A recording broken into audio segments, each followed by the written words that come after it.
Buona giornata, eccoci all'appuntamento con la Tarantola, la nostra rassegna stampa del giorno, principali quotidiani della mattinata, della giornata, Gazzettino, Tribuna e poi un'occhiata alle cronache regionali, provinciali e locali. Chiudiamo con lo sport, sempre con la Gazzetta, ma naturalmente la pagina della Tarantola su cui proviamo e vogliamo magari tarantolarci e tarantolarvi sarà su di un argomento e ancora mi pare ci fermeremo a Conegliano o Vittorio Veneto, poi vediamo nel corso della lettura come si snoderà il percorso. Cominciamo con le prime pagine. Allora andiamo sulle prime pagine del Gazzettino, eccolo il Gazzettino di oggi, il quotidiano del Nord-Est. Soliti tre riquadri in apertura per richiamare le pagine interne. Sushi, il virus colpisce anche in città, 2 finiscono in ospedale, qui ci ritorniamo poi perché la cosa si fa abbastanza seria.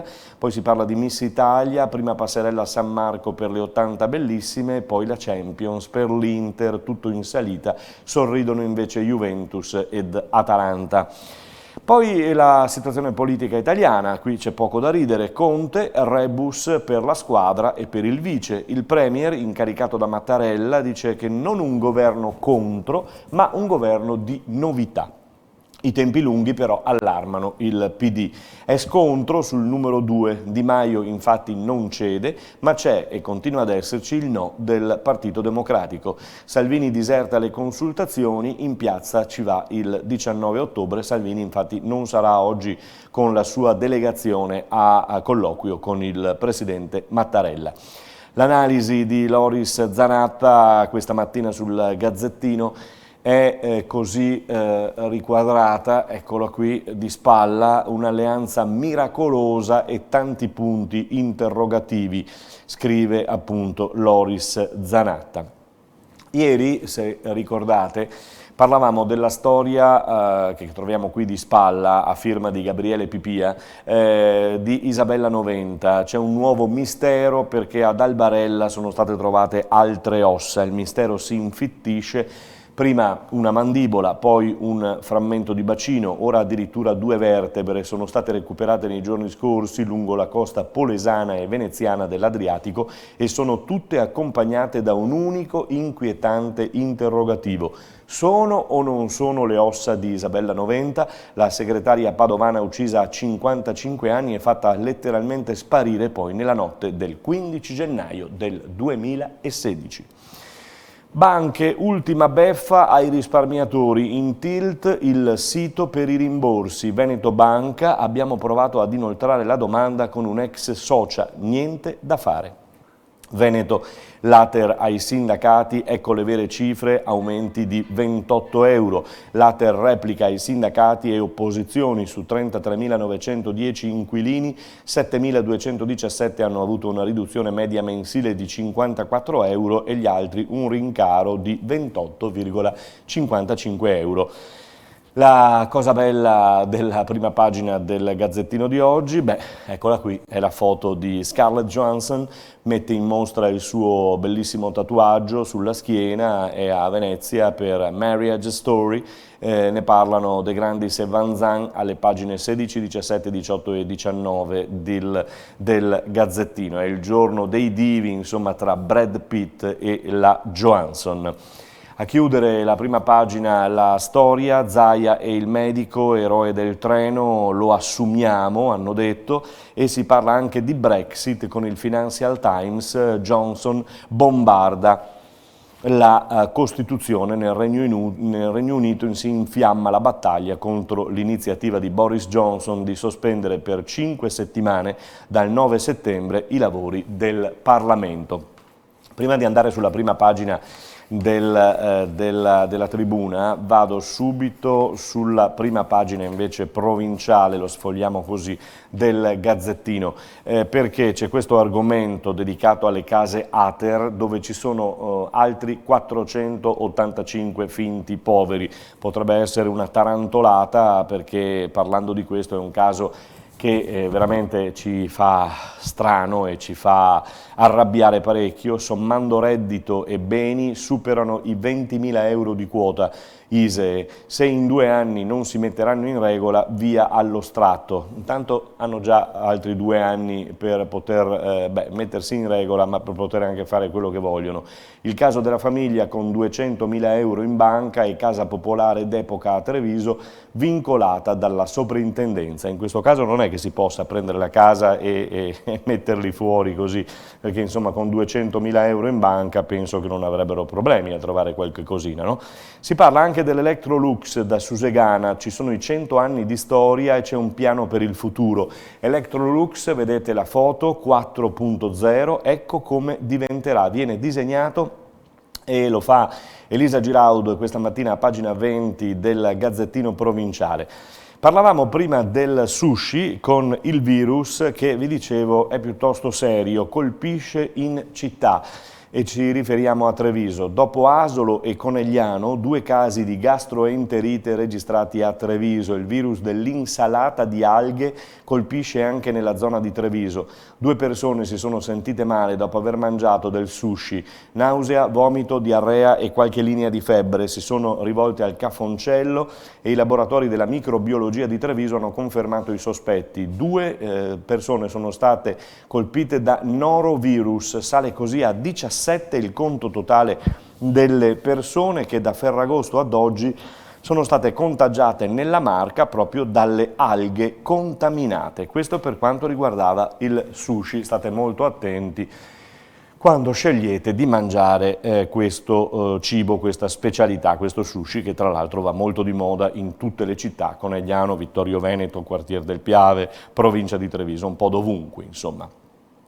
La tribuna che vedete, l'apertura è dedicata alla politica, Conte, un governo di novità, in carico il Presidente del Consiglio uscente, il Premier ha iniziato le consultazioni, Salvini dice che in piazza si andrà il 19 ottobre, Stefani parla di autonomia, spero che il mio lavoro non vada perduto, il sociologo Bonomi aggiunge che il Nord chiederà di avere voce.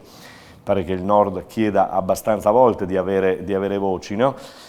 L'Ater, affitti sostenibili, inquilini lunedì in piazza, anche in questo caso, poi mangiano sushi, altre 2 persone finiscono all'ospedale, sono 17 in tutto i contaminati. Arresto cardiaco nel lettino, una bimba di 3 anni è gravissima, purtroppo è successo a Vittorio Veneto, si accorge in piena notte che la figlia di 3 anni non respira e riesce ad allertare fortunatamente i soccorsi. La bimba è ora ricoverata in terapia intensiva.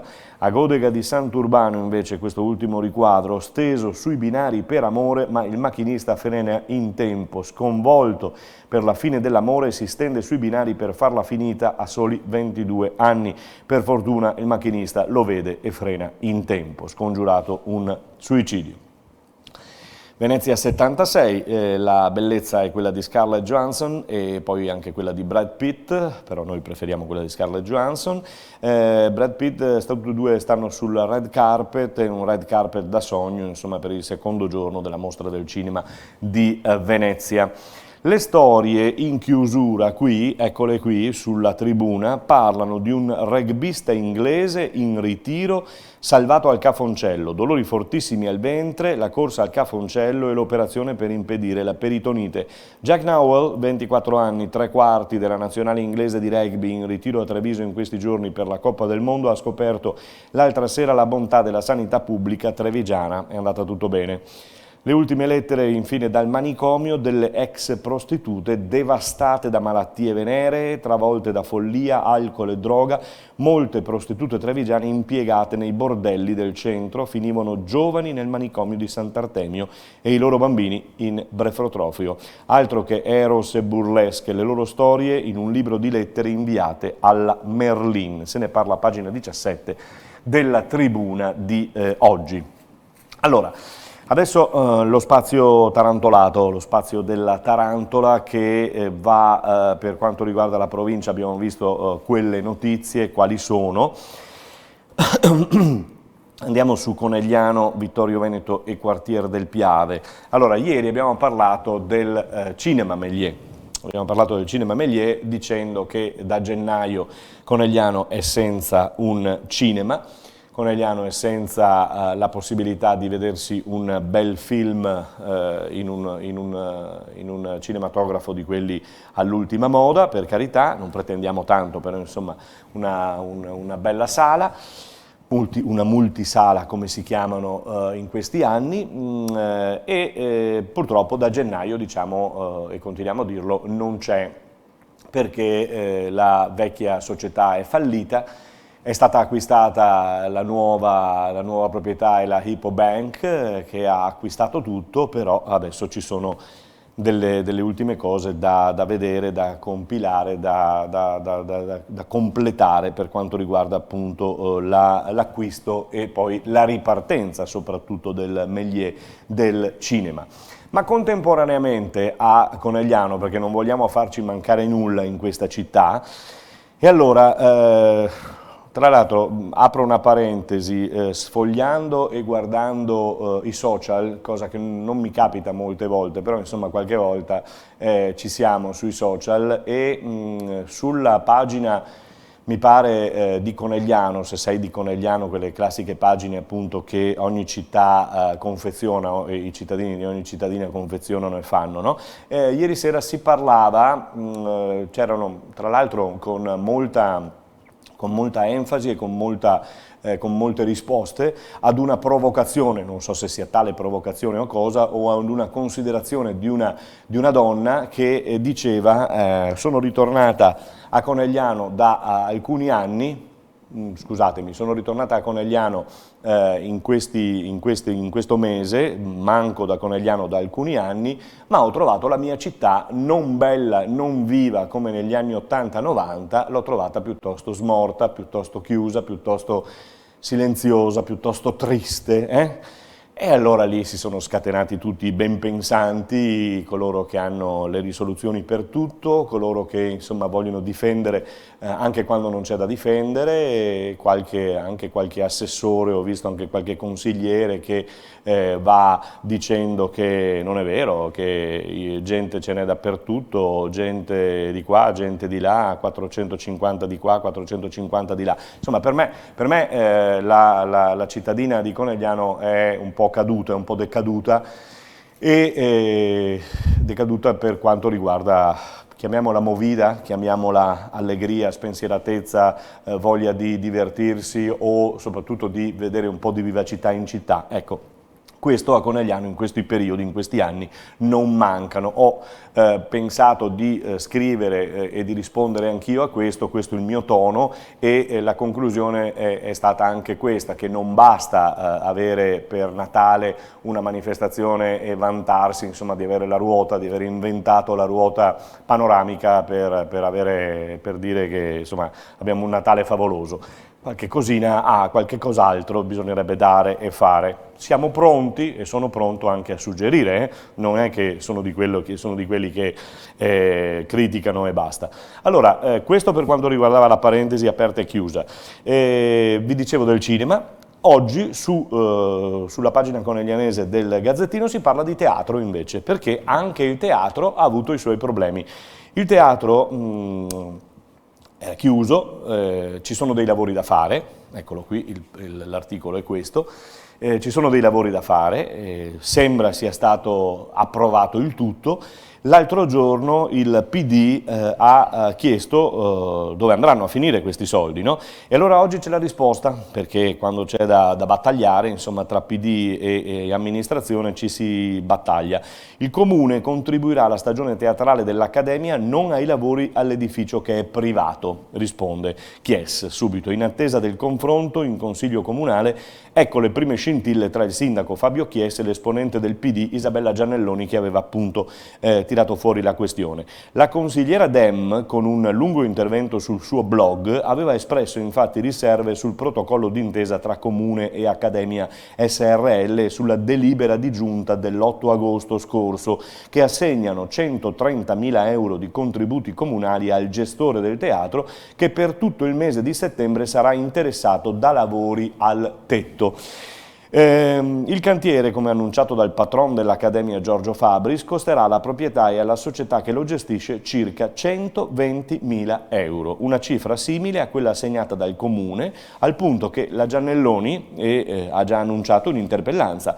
L'unica certezza è lo stanziamento di denaro pubblico senza progetti, senza accordi sul destino della struttura, nell'incertezza dello svolgimento della stagione, ha scritto Giannelloni, che ha chiesto a Chies di fornire qualche certezza in più. Conegliano ha diritto di avere il proprio teatro, ma anche di sapere bene come viene speso il denaro di tutti. Il primo cittadino si dice basito dalle polemiche e ribadisce quale sia l'impegno del Comune. Allora rispondo, insomma, trago una considerazione, prima di tutto dicendo che molte volte non mi trovo d'accordo con la Giannelloni, però in questo caso sono perfettamente d'accordo, perché bisognerà sapere e bisogna sapere dove vanno a finire questi soldi, perché non lo so e non me ne voglia il proprietario Giorgio Fabris, non me ne vogliano quanti altri, insomma, che possono arrabbiarsi dalla prossima mia dichiarazione. Non so se avete mai fatto un giro al teatro, no? Ecco, io ci sono capitato spessissime volte, così in qualità anche di presentatore, e non so se avete mai lavorato al Teatro Accademia, se vi siete accomodati al Teatro Accademia, se avete usufruito dei camerini del Teatro Accademia. Beh, insomma, sono schierato con la Giannelloni perché vorrei sapere, sindaco, dove vanno effettivamente a finire questi 120.000 euro e dove andranno a finire questi 120.000 euro o 130.000 che saranno erogati all'Accademia, e ci auguriamo che vadano nei punti giusti. Insomma, il tetto è il tetto che è pericoloso, che bisogna sistemare? Facciamolo e sistemiamolo. A proposito di contributi, la Giunta ne ha già assegnati per circa 6.500 alle associazioni in prima linea nell'autunno coneglianese, sono stati così impegnati altri 800 euro, insomma, tra l'altro c'è una festa delle associazioni tra poco, una festa delle associazioni in piena via 20 settembre nel Salotto Buono di Conegliano. E le associazioni, noi abbiamo dato grande spazio alle associazioni, però anche le associazioni, insomma, dovrebbero muoversi un pochino di più. Comunque, bene, perché sono tantissime in Conegliano, e in bocca al lupo e buon lavoro a tutti loro. Questa è la nostra tarantola di oggi, insomma, siamo rimasti sul teatro e sul cinema, insomma, la questione non si muove da qua, e speriamo che invece si possa muovere con questi 130.000 euro, che vorremmo però sapere, come dice la Giannelloni, dove andranno a finire. Chiudo con lo sport. Allora, la Gazzetta con i bei colori di cui ci ha abituato in prima pagina il Toro. Il Torino esce dalla Coppa, fuori contro il Wolverhampton, perde 2-1 e nulla da fare. Poi Neymar, Dybala e Icardi, si muovono le stelle, Onei verso il Barcellona, il PSG sulla Joia e Marotta offre il rinnovo, Mauro apre invece all'addio. Juve, Napoli, Atalanta, messe bene per quanto riguarda il sorteggio di Champions, l'Inter con il Barca e Dortmund sono messi male, si gioca avete capito? Messi male, si gioca su questo titolo. Dal Brescia al mercato è già rischiatuto Milan, perché domani c'è il debutto a San Siro e 4 giorni per un colpo, vedremo quello che succederà, e poi c'è la cosa bella del calcio e l'uomo Mihajlovic, che è stato dimesso dopo 40 giorni di ospedale per le cure di leucemia, è stato dimesso dall'ospedale e domani potrà essere di nuovo in stadio, nel suo stadio a Bologna, per Bologna Spal. Sarà una notte di desideri. Questa è la cosa bella, no? Rimani Enzo, questa è la cosa bella. La cosa brutta è qui, il dramma di Luis Enrique. È morta a 9 anni la figlia Xana, lasciò la Spagna per lei, perché molte cose molte volte non si sanno, questi drammi dei calciatori o questi drammi di questi miliardari che hanno tutto, però in questo caso perdono anche tutto. 9 anni, una bambina, la figlia Xana, che muore purtroppo per una grave malattia. Abbiamo concluso il nostro appuntamento con la tarantola, anche per oggi ci siamo tarantolati, infervorati, arrabbiati. Scriveteci se volete, info@venetoglobe.com, scriveteci, perché se non scrivete vuol dire che siete d'accordo con tutto quello che diciamo o tutto quello che dicono, quindi approfittatene. Ciao a tutti, buona giornata e buon weekend.